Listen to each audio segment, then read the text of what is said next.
when we're transitioning from something, just know it's something new, a new perspective. You've got to like ride with the training wheels for a while. You've got to be willing to be uncomfortable. But as it becomes more comfortable, you're going to live in a whole new world.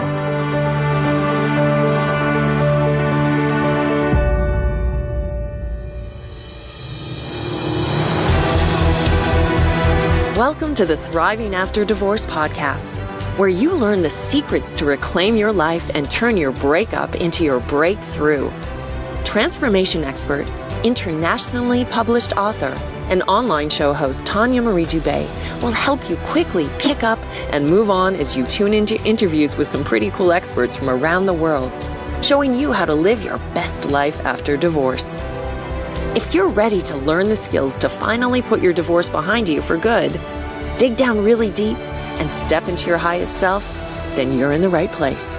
Here's your host, online educator and mom of two, Tanya Marie Dubé. Hi, everybody. Yay. It is Monday and we're back. I am so happy that you're here with me.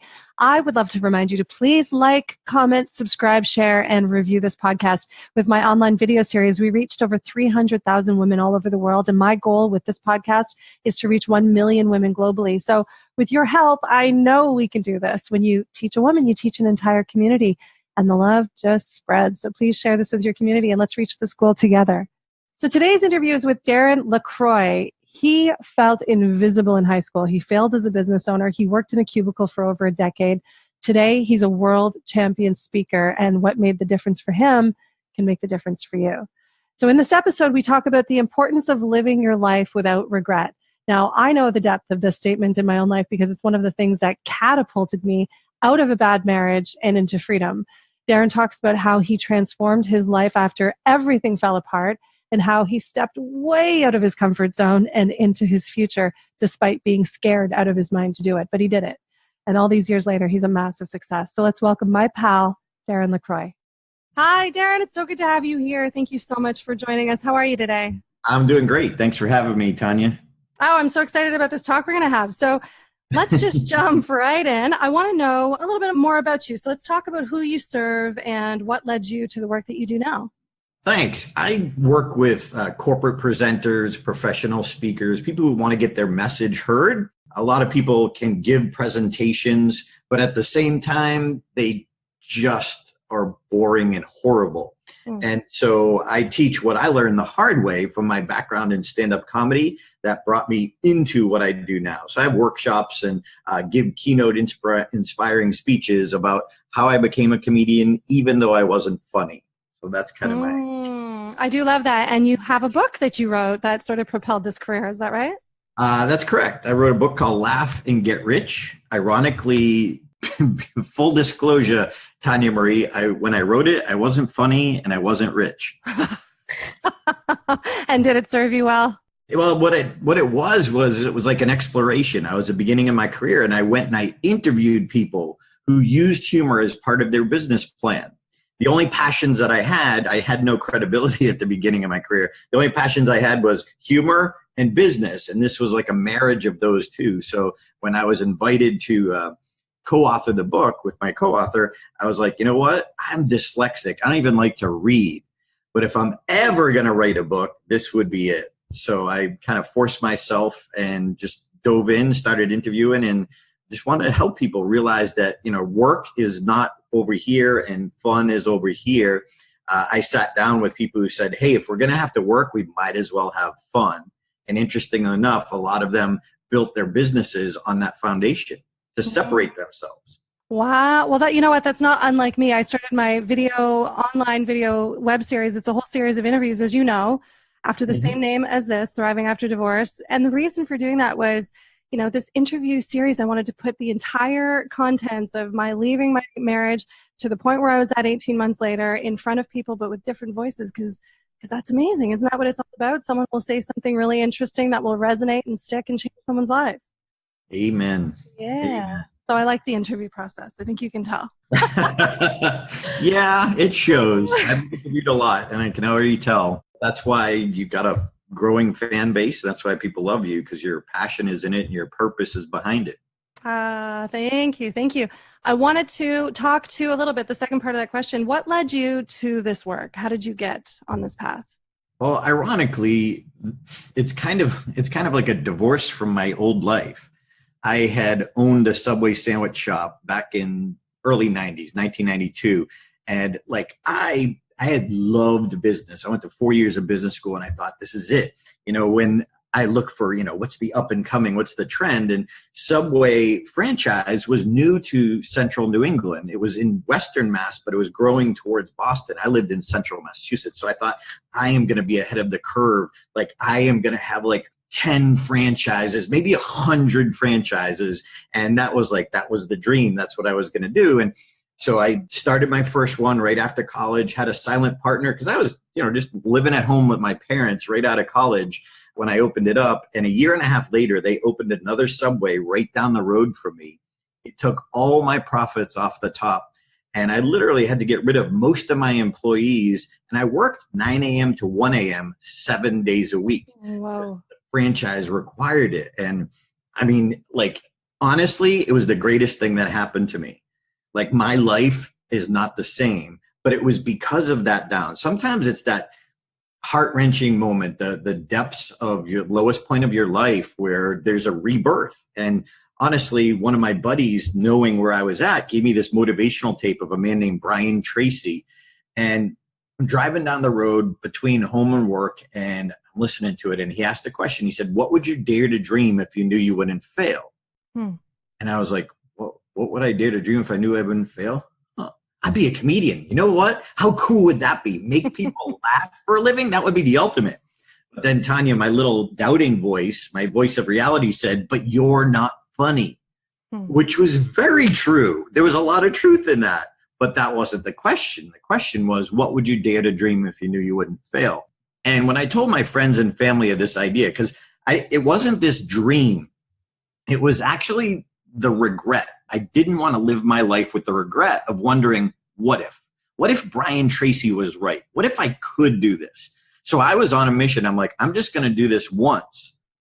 However, one of the best decisions I made was I just said, I'm going to go all out and I'm going to go all in, and I might bomb my first time. I might do great, but here's what I don't want to live with: the regret of wondering, what if after I do it? What if I really put myself all into it? Like I couldn't live with that. And thank God I was at the lowest point. I would have never, ever tried it. So first thing I did is, I told my friends and family, and they looked at me like, puppy dogs, like, what? You? When I told my mom and dad, they were literally speechless. They could not talk. And I asked my dad later, I'm like, what was going on at that moment? He's like, he goes, I had nothing for you. I love you, but that was not your strength. That was not even your weakness. That wasn't even on the radar. But anyway, when I told them, my friends and family, they compared me to Jerry Seinfeld, somebody just thinking about it to someone at the top of their profession. And I think when we're making huge transitions in our life, we look at that. We compare ourselves like, I want to do this, but that's not you. Well, I get it. It's human nature. But one of the other best decisions, I said, let me ask someone who is where I want to be. Yes. Yes. I'm so happy you said that. Okay, go on. I'm listening. I'm on the edge of my seat.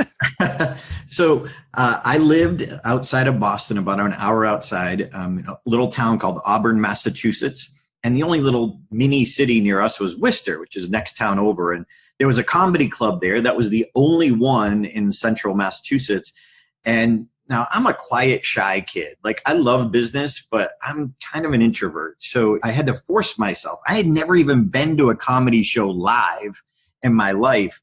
So I walked in, and the headliner seemed quite approachable. He was very funny, but I walked up to him after. I said, hi, my name is Darren. I want to try this. And he looked at me and he said, are you funny? And I said, all sincerity, Tanya, I couldn't even make this up. I said, no. And that's where the humor is. That's amazing. He said, good. And I'm like, good? What do you mean good? And he said, at the beginning, no one's funny in stand-up. Even people who are naturally funny. He went on to explain. He said, look, think of the most naturally funny person you know.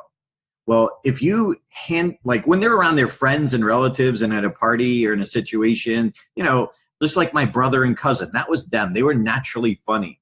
Well, they can make people laugh, but they're usually, recapping Saturday Night Live skits, other comedians, they're doing impersonations. He said, but if you handed them a microphone and put them in front of a group of 100 strangers, they couldn't make them laugh. He said, that's a different skill set. But then he said, that skill set can be learned.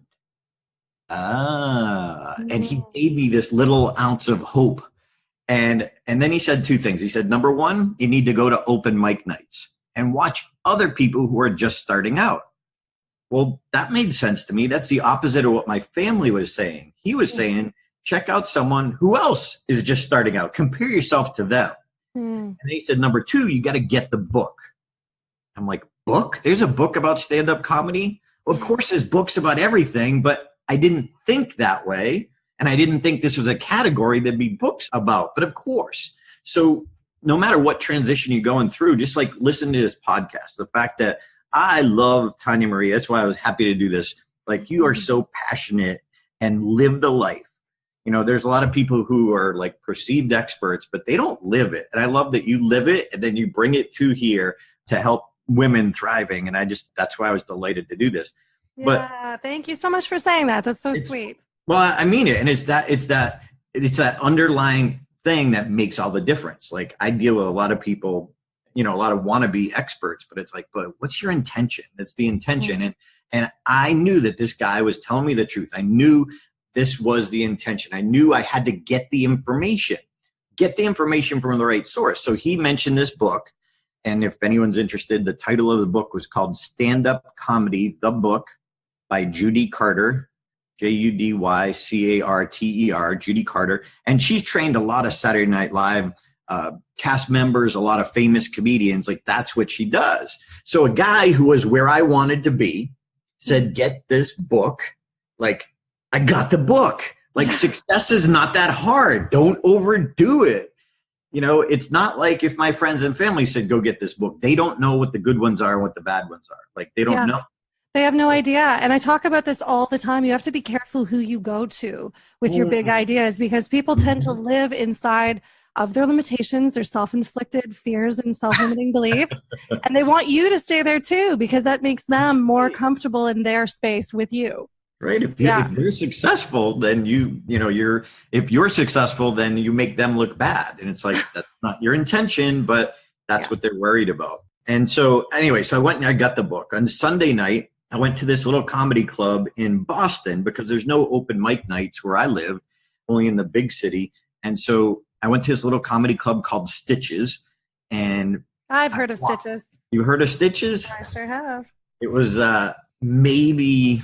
it's right outside of Fenway Park. I don't even know if it's there anymore. But anyways, I walked in and you could smell the stale beer. My feet were sticking on the floor. And I sat down and I watched people go up for their first time. And oh my gosh, Tanya Marie, I don't know if I can say this, but they sucked. And I thought, I could do that. It actually inspired me. Seeing other people who are just starting out, I'm like, are you kidding me? These people are horrible. I can be that horrible. And it literally was inspirational. And I went back every Sunday night for 2 months to get re-inspired and, see what was going on and start to know the people and know the players. And it was April 26, 1992. I brought a bunch of my friends with me because I know me, and my whole life, I would chicken out of doing things. And I was like, I'm doing it tonight. I don't care how bad it is. I also made a really important decision, Tanya, that I don't often talk about. But at that time, that woman that I was dating, she was in AA, and I'd go to support groups with her to support her. And I saw, even though I wasn't an alcoholic, I saw how much alcohol was a part of my life. It's just what I do. It's like you go out with your friends and you have a beer.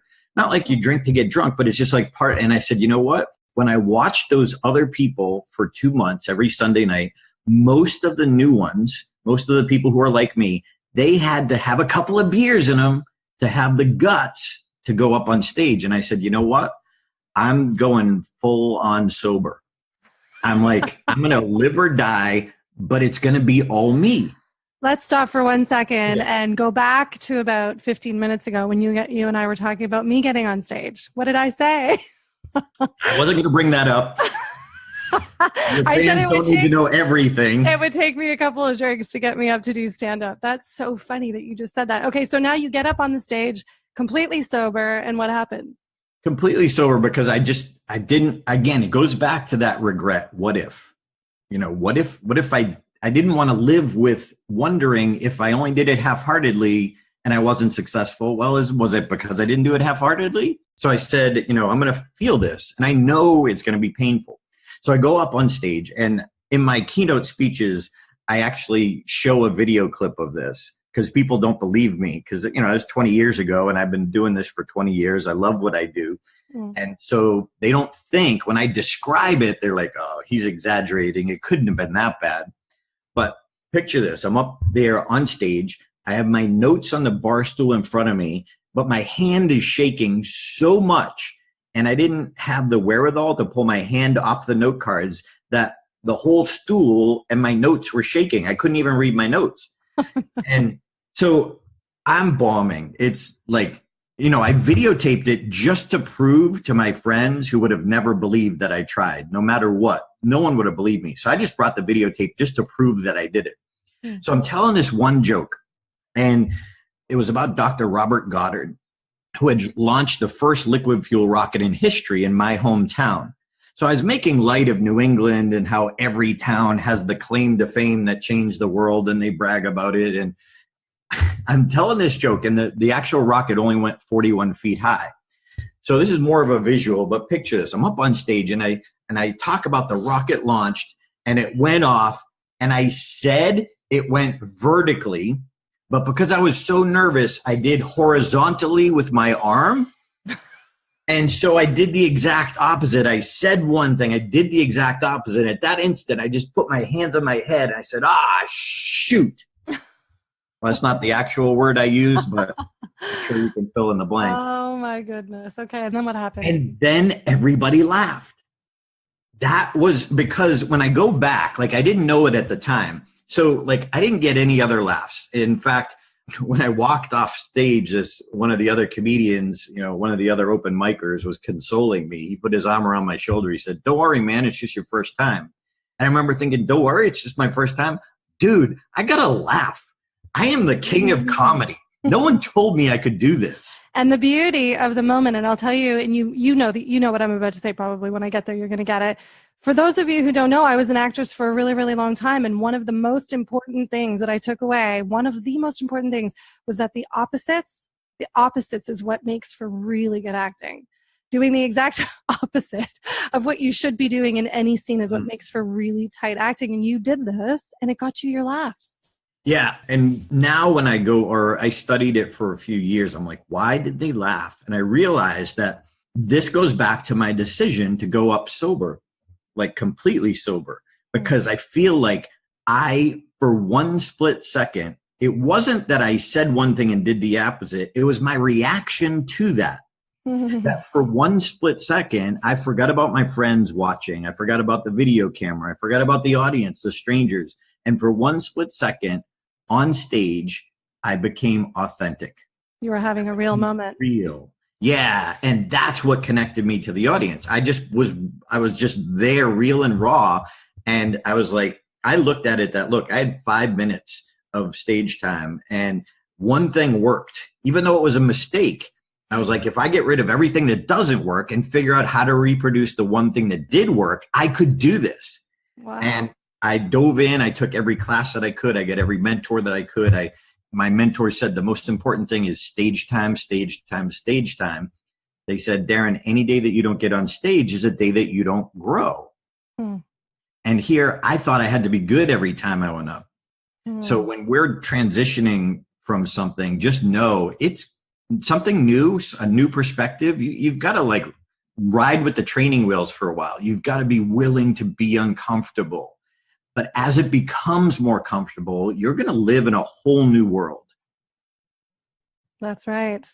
That's absolutely right. Something else that I pulled out of this is that even though it wasn't your go-to, even though you were completely introverted. Those are your words, that you were an introvert. You still went with the fear of it and you just did it anyway. And that is one of the hardest things for so many people to do, is to work in the presence of fear. No matter what you're feeling, you're going to do it anyway. So what's your advice around that? How would you tell someone to just go for it?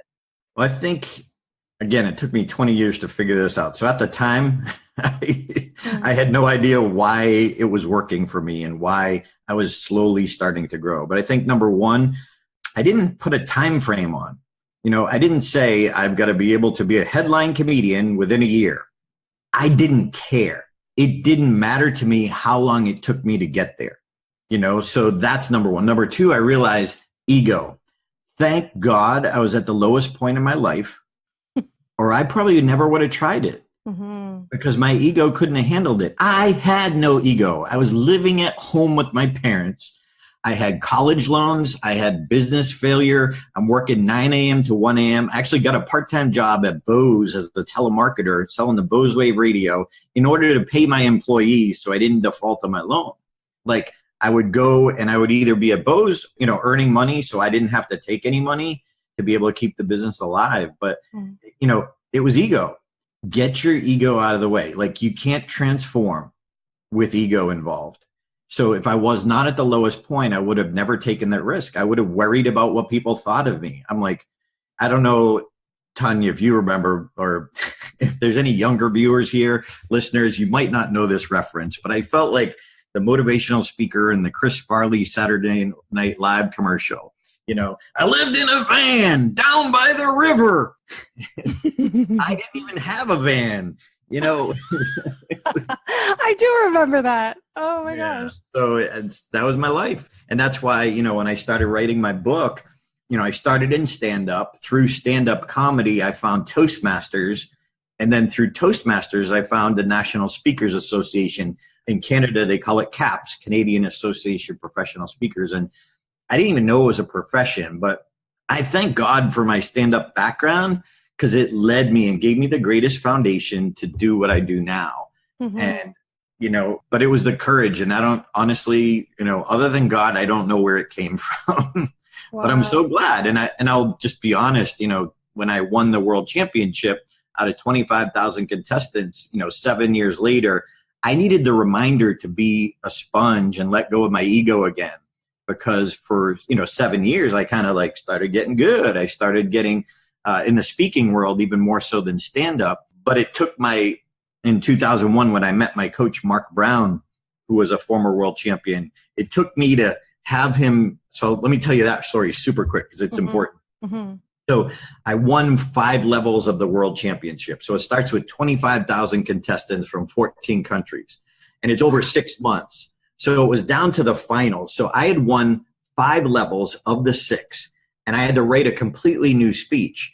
And the guy who was coaching me, he introduced me to Mark Brown, who had won the world championship before, and he was going to coach me. I was so excited. And so, but I had to write a brand new speech from scratch. So I drove 2.5 hours from Boston down to New York, where he lived. And he gave me some guidelines to write version 1 of the speech. And I was so pumped to show him. I knew he was going to be so proud. It was definitely the greatest speech that I had ever written. And if you were standing there, Tanya Marie, in that meeting room, it was at Reader's Digest in their corporate theater, and it was just me and my 2 coaches. And if you saw me handing version 1.0 to my coach, you would have seen me beaming from ear to ear as I handed it to my coach. Now, if you don't know Mark Brown, he stands about 6'2". He's got a heart of gold. He's a native of Jamaica, and he's got this beautiful booming voice. And he's got a laugh like the guy from the old 7-Up commercial.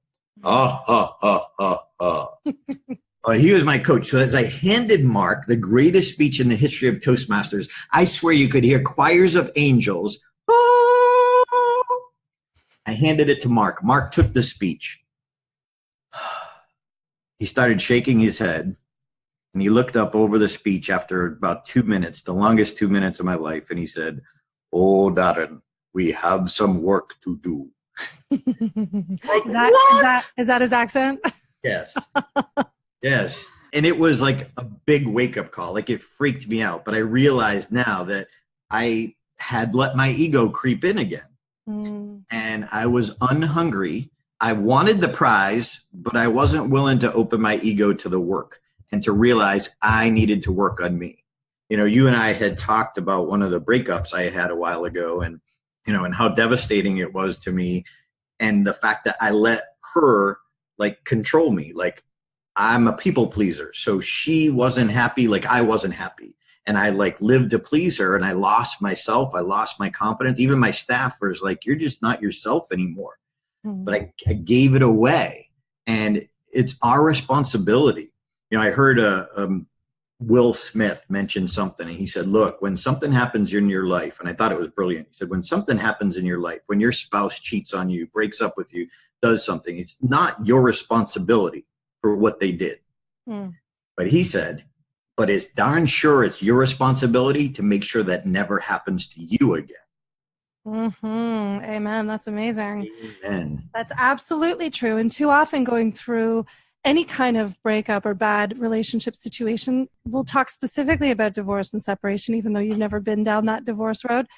We take on all of it, thinking that it's our job to fix it. And I think this is why some women stay, well, we can say men too, but I speak mostly to women, why some women stay in relationships for far too long is because we think we need to fix it.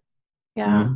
And that was my situation too. Like, I knew it wasn't healthy, and I don't blame her. It was all me. I didn't have the guts to walk away. And like, I broke up with her once. And of course, you know, then our mind plays that trick on us. So, oh, you miss her. And then you just think of the good times. You don't think of the controlling bad times. You just think of the good times. And then of course you back together, and it's great for a while. And then it's just right where you left off. And it's just realizing, like, you know, listen to your best friends. If you're a group of your best friends, you know, I belong to a men's group in my church, and they were all telling me like, dude, this is not good for you. This is not healthy. And I would be the one making excuses for her. It's like ridiculous. Yeah. It sounds like you were in an abusive relationship. Yeah. And it wasn't physically abusive, but emotionally sometimes can be just as bad. I mean, I don't put that on anyone else, but that was my situation. I love that you say that, you know, I love that you just took ownership of your part in staying and your part in putting up with things that you probably shouldn't have put up with for any period of time. I love that you did that. This is one of the messages that I try to bring back. You know, when we're talking about going through divorce and separation, we have to bring it back to self. Why did we make the choices that we made to be so unhappy? Yeah. Amen. I mean, honestly, if I can go back, because it's related to this, when I had opened my Subway shop, and then they opened another one right down the road for me, and I don't blame Subway. Like, I hired a lawyer who looked at the contract and told me Subway could do that. I chose this location that I was in. The landlord had told me that it was a high traffic area, and sometimes a little too high, that people didn't want to cross the road, you know, cross the divider. And so there was supposed to be a light that went in, but it was never promised. But, you know, me, Mr. Positive, you know, flipping motivational speaker, be positive is my blood type. How bad is that? Thank you for getting that. And so when I step back and look at the Subway experience, it actually took me, it was a story from Jim Rohn. You know who Jim Rohn is? I certainly do. So for anyone listening, if you don't know Jim Rohn, Tony Robbins used to, when he started his career, he used to sell Jim Rohn tickets. Jim Rohn was his mentor, and Jim Rohn I love. And he would tell this story about his mentor, Jim Rohn's mentor. And Jim was complaining about all these things that were happening in his life, and it wasn't fair that he wasn't successful. And Jim's mentor said, Jim, do me a favor, just write down every reason that you're not successful and bring me back your list tomorrow. And the next day, Jim comes back, and he's got his long list of why he's not successful. And everybody else, his mentor looks at the piece of paper, says, Jim, there's one problem here. Your name ain't on this list. And when I heard that story, it was like, I chose the franchise. I chose the location. I chose to ignore the lawyer that I paid to tell me Subway could do that.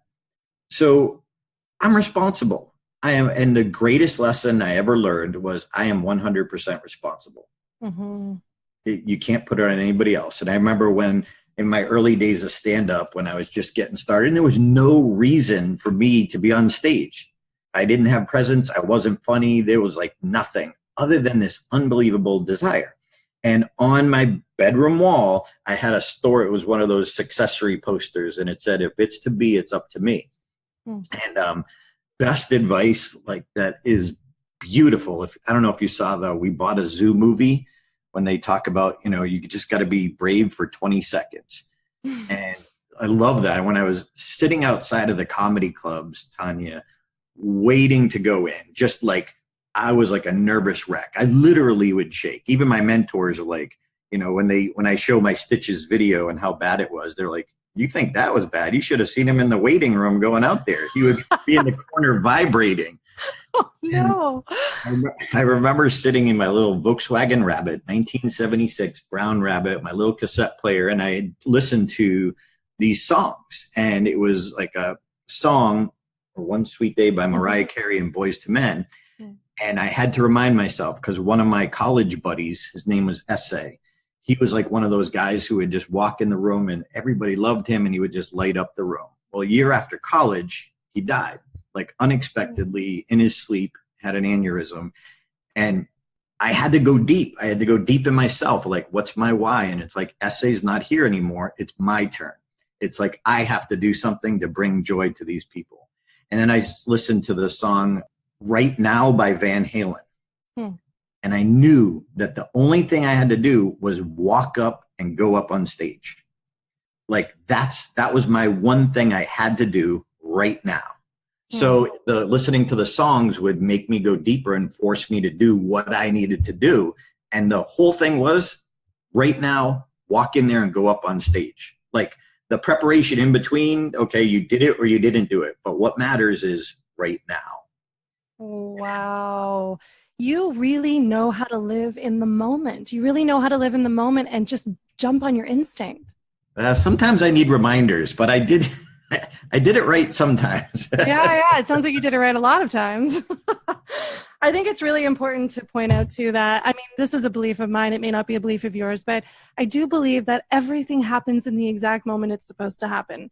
And what I mean by that is we sometimes can get knocked on the head a few times in our life to go in the direction we're supposed to go and we don't listen. But the lessons have to be learned. We need to learn the lessons. And so when we learn that lesson, we can move forward and move on to the next thing. And it really takes pushing out of your comfort zone in order to be able to do that. Absolutely. 100%. I am not the same person I was back then. And well, like you like me, are a fan of the hero's journey. It's like, you've got to go deep. You've got to go deep and make the changes deep inside you. And it's not fun. And it is the struggle. But I always teach other presenters, I say, if you take away my struggle, you take away my growth. I love that quote. That's beautiful. If you take away my struggle, you take away my growth. I think that it's really important to mention too that you have to have some fun. You have to have some fun with what you're doing. Even though I used to, oh my goodness, you're talking about shaking, vibrating backstage before you went on. I suffered from that. I know a lot of performers who suffer from that. And once I read that one of the Beatles, I think it was John, used to throw up backstage before every single performance. Did I get it right? Is it John? I think it's John. Anyhow, once I read that, I was like, okay, now I do feel a little bit better. I do feel a little bit better. But I do remember one of my acting coaches, right before one of my performances, he was there. And he said, the stage is dark enough that no one's going to see if you stand right in front of the curtain. Just go stand in front of the curtain. You'll be in the dark, and take in the room as people are taking their seats, and just breathe it in. Just breathe it in and feel the energy. You're going to be fine. And like you said, all you have to do is be brave for 20 seconds. Those first 20 seconds, that's a real thing. Yep. Yeah. Amen. Amen. Yeah. And it's funny because when I was on the stage before the Toastmasters World Championship, the finals were the top 9 speakers in the world. And I knew I was one of the 9 and I had a good shot at this, but I've never been in front of 2,000 people before. Wow. So I thought, well, what worked for me before? Well, I went back to my early days of stand-up and that little mixtape that I made. Now, I will be honest, once in a while, when you're at that level, the ego gets in the way. And so whenever my coach, Mark Brown, would see me lusting for the trophy, he would like catch me and bring me back. And I would turn into like that Gollum creature, from Lord of the Rings. Precious, precious. And, because I got a shot at this, but he would bring me back. And I'm so thankful. It's like the right, you mentioned the right thing at the right moment. Like everything happened the way it's supposed to. My coach was the person who was supposed to be there, unique, to help me. And so what he said to me, which was life-changing as well as presentation training, he said, Darren, you have the privilege of 2,000 lives for 7 minutes. It's a 7-minute speech. You have the privilege of 2,000 lives for 7 minutes. What are you going to do with that? Wow. And forever since then, when I do my workshops, 2 days, 3 days, 90-minute keynote speech for big companies like Wells Fargo and stuff. Like, I have the privilege, however many people are there, for however long they give me, it just gets me jacked up and realize I love what I do and I serve, and this is my only chance. There'll be some people who I will never, ever see again. Hmm. And one of my mentors, Willie Jolly, said, ask yourself, how would I give this presentation if I knew it was my last one ever? Wow. You're giving me so many amazing quotes. Jeez. Well, and honestly, if we can bring that to every conversation, to conversations with your kids, your boss, your, coworkers, like if you look at it that way, it just puts you in a different mindset. So fast forward to just before the World Championship, I had my 3 songs. My 3 songs are different now. And I think everyone, if you want to be brave, you should have your 3-song power list, your playlist, that when you need it, when you need to be brave, these are the songs that I listen to. And they'll change throughout your life and each year. So I listen to You Better Be Good to Me by Tina Turner. Okay. And because of what Mark taught me, I was pretending the audience was singing it to me.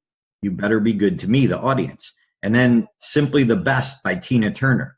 Not that I wanted to be the best speaker, but Mark taught me I wanted to serve my audience the best. And then the 3rd song was The Tabernacle of Testosterone, the theme from Rocky. I'm a guy. I love Rocky. I love the Rocky movies. That's a fantastic one. So, how do you think I felt when I walked out there? And I think that's what we all need for those powerful moments, for the moments we're going to confront the person, we don't want to confront, but we know we have to. Well, get yourself in that power mode. Do whatever you can. And if you, and by the way, the speech is online if anyone wants to check it out. If they just put in Darren LaCroix, ouch, winning speech. Ouch was the title of it. But watch when I walked, after I was done, like they come out and the contest person like shakes your hand. And then I was walking off stage and the camera's following me and I couldn't help it. And I did one of these with my fist. And it wasn't because I had won. I had no idea about the other contestants. But what it did for me, all that preparation, all the psyching up, all the, preparing like a champion, which is what I learned from my coach, I knew that I nailed the speech under the pressure of the World Championship. Wow, that must have been really hard to do. Good for you. And I had never done that my whole life. I had never won anything my whole life. So it was transformational for me that, you've got something, dude. Like, I'm a middle-aged bald guy. I know who I am. I love me. Not in an egotistical way, but look, this is who I am. I might as well love me.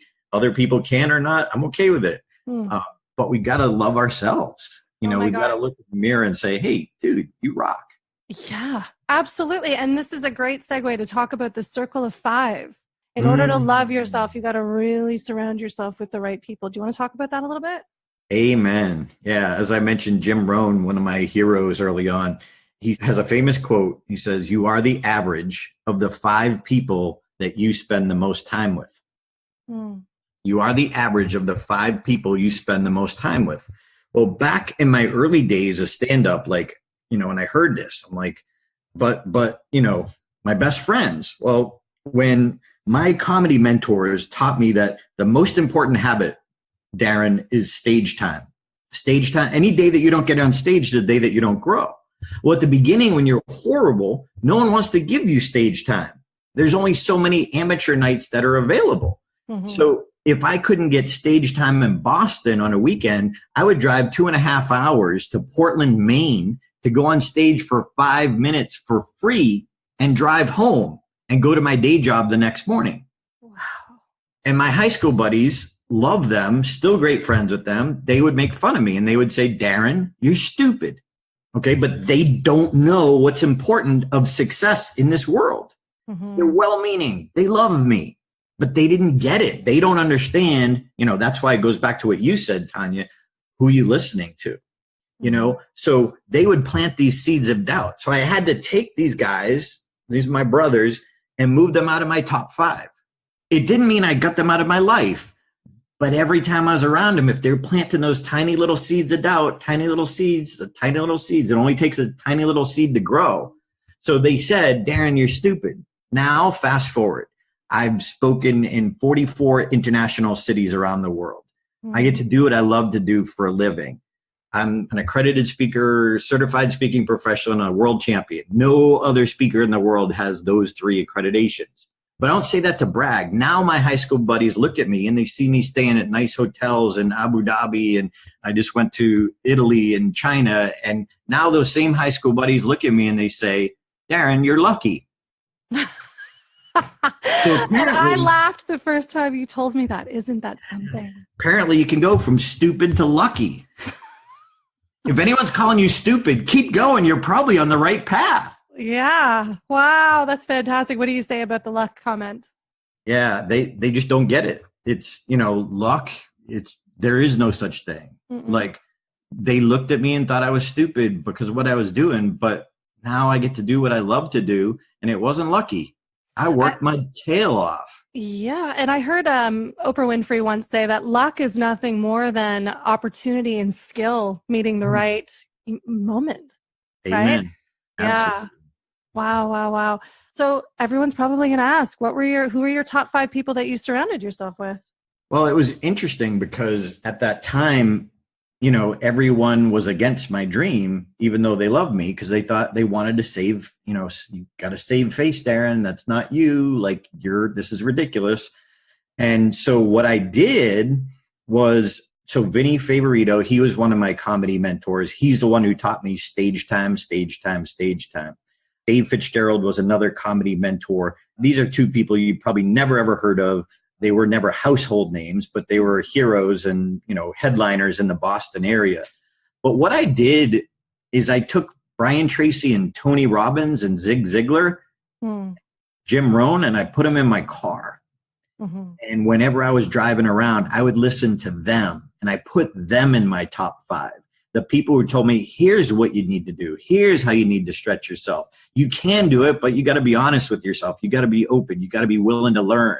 So I surrounded myself with self-development people. And so even though I didn't know them personally, they were in my top 5 because I listened to them constantly. Wow. That's amazing. And that's exactly it. It's all you need is a perspective shift. And I love that you had 5 and you filled that space up really, really well. For anybody who's listening, this is what it takes to move from where you are to where you want to go. And all right, Tanya Marie, I'm going to put you on the spot. Okay. So they probably know your story, but when you went through your unbelievable challenge and transition, who were in your top 5? Or did you have to change any of your top 5? Oh my goodness. Well, okay. Some of the listeners may not know, but I didn't have a mother figure growing up, and I didn't have a father figure either. And I had to look for the person who could show me how could I transition from this young child girl to becoming the woman that I wanted to be, because I've always known that I've been put on this earth to do something bigger, something that's more than me, and I just didn't know what it was. So Oprah Winfrey has been, my guiding light ever since I was really, really young. I started watching her at 14 or 13 years old. Wow. So she's one. She up levels your game every single time. If you listen to her with an open mind, she's not hard to listen to, but if you really want to change yourself, she'll tell you exactly what to do. So Tony Robbins, I've been watching him since he was on TV selling his CDs at 1:00 in the morning. Yep. Awaken the giant within, personal power. Right? He's absolutely amazing. And his story is kind of similar to mine, so that really resonated with me. Zig Ziglar, oh my God, I absolutely have lived off of some of his teaching. Dr. Wayne Dyer. I mean, these are people that I felt very fortunate and lucky to surround myself with. So, when people ask me, how did you get through? I was in foster care. I was in 7 foster homes by the time I was 2. I lived in the 8th one for 8 years. I was homeless from 12 to 18 years old, just trying to finish school. When people ask me how I got through all of that, those people right there. And how did you get through your divorce? Right, my divorce. So I think that because of the adversity that I had been through, and I managed to, I did quit high school, went back, got my diploma, ended up going to university, and now I have a degree in social psychology, an almost degree. I'm almost complete. I have to say almost because it's not quite there yet. But anyhow, my background is in social psychology. That really helped. Going through my divorce, I had a better understanding of human behavior. I understood myself in my own adversity. I understood my responsibility in overcoming that. What really bothered me, and which is why I started the web series, was I was looking around at all of the resources that were for women who had just gotten out of a divorce, and there was almost nothing, or it was so scattered that I was like, how would somebody who's been married for as long as I was in a relationship for 18 and a half years, it's my entire adult life, how would someone who is a stay-at-home mom come out of this situation and know where to find any of it? So I put the whole thing together, like my whole 18 months of putting it all together and what I did and who I talked to. And that's what my whole interview series was about. But yeah, but this is how, you get through each adversity. And let me just say right now that just because you get really good at, developing yourself in one area, it doesn't mean the adversity doesn't stop coming. It will. But the benefit to doing, right? The benefit to doing the personal development work, like I tell each of my clients and everybody listening, read 10 pages a day, get through those personal development books. It's only to your benefit, because the next time adversity strikes, you are going to be able to bounce back so much faster. And you're going to have a toolbox of skills to use, that just gets you through it quicker. So yeah, that's my long answer. But I think it's important for people to hear from you. Like, I know you're interviewing me and asking me these questions, but I'm sure some of them are thinking, okay, well, how did Tanya Marie do it? So Tanya Marie, you remind me of me. I want to say thank you so much. This has been such an awesome interview. You really brought your A game today and sharing so much with us about your journey. Thank you so much for that. Did you want to talk about your free gift? I know you had something that you wanted to offer everybody. Yeah. So if anyone's interested, like when I sat at my little desk at Bose Corporation, when I finally sold Subway at a loss and I had this crazy dream of doing stand-up, I looked every day at this tan bland fabric of a cubicle for 11 years. But I put in front of me the quote, because my brother was my naysayer. We all have our big naysayer, and it was my brother for me. So there was a quote by Vincent van Gogh that I put up in front of me, and it said, if there's a voice inside you that says you're not a painter, then by all means paint, and that voice will be silenced. And so I had 4 quotes up in front of me at my little desk that kept me going. So if I think we need a daily dose of inspiration. And so I created a website called 365inspirationalquotes.com. And so you can go there and I will send you a quote a day. And I start off with the 4 that were over my desk when I was at Bose. So those are the first 4 days. You can opt out anytime. I don't share your email address with anyone. I collected the quotes that I felt were resonated with me and inspiration. And then also I have an ebook called Laugh and Get Rich that we mentioned that Tanya will send you. And I also have an MP3 called Humor and Hope. And I think we all need that as we go through this. And that basically it's our first keynote about what I went through. So it's a little more of my story that we didn't have time to cover, but I want to help people. And I just believe it will come back to me one way or another. So. Wow, that's absolutely so generous of you. Thank you so much. So there's 365inspirationalquotes.com, Laugh and Get Rich ebook, and your MP3, Humor and Hope. That's beautiful. Thank you so much for that. Hey, Tanya Marie, thanks for what you do. I will speak on behalf of your listeners. You're awesome, inspiring, and you live a life worth watching. It's really cool. So thank you. Can't wait to see where you'll be a year from now. Thank you. I'm excited too. I can't wait to see where you're going to be in a year from now. This is going to be fun to watch each other. So thank you again to Darren. I'm so happy that you're able to join us today. And thanks to everybody. You're listening to Thriving After Divorce Radio. I am your host, Tanya Marie Dubé, and we will catch you next time. Thanks so much, everybody. Thanks, Darren. Thank you.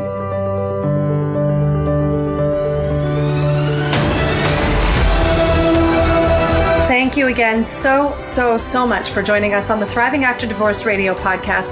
We're coming to you every Monday morning so that you can start your week with intention and some powerful advice for what you're dealing with. So please subscribe to this podcast and share it with your friends and your family. My goal is to help change 1 million lives with this work, because when you teach a woman, you teach an entire community. Everybody benefits and the love spreads. So please feel free to comment, review, share, and like. With your help, I know I can reach this goal. So have a beautiful day, and we will see you next week.